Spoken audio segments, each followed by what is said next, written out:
Aaron, how much better is the SEC than any other conference in college football? Well, there's no question it's better. You got to look at the all-star coaches there. You got so many guys. There's 5 national championships between Urban Meyer, Houston Nutt, Nick Saban, Tommy Tuberville. The list goes on and on of all the people that have had success there. And I know a lot of times the SEC, we're talking the Florida, the Georgia, the LSUs, but a team I really like, guys, is the Auburn Tigers. Tommy Tuberville's done a great job. He's looking to make some changes. He brought Tony Franklin in to get some up-tempo on that offense of them, get the spread offense in there.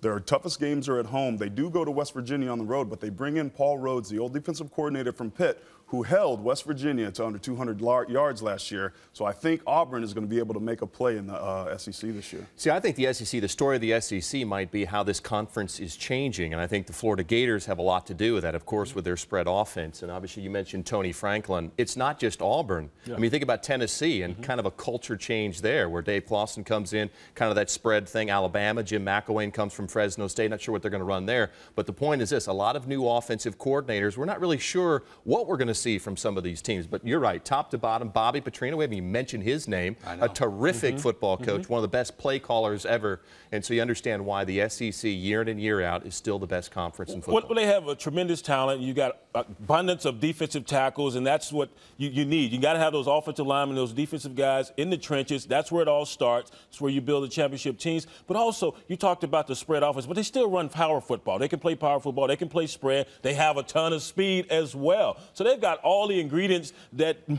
you need to make a championship conference and a championship team. So that I think that's the strength of the conference. From top to bottom, as everyone has said, just to reiterate it, you're never going to have a game or a week where you're not motivated because you know you have to bring your A game or you better bring your B game or something or you're going to lose.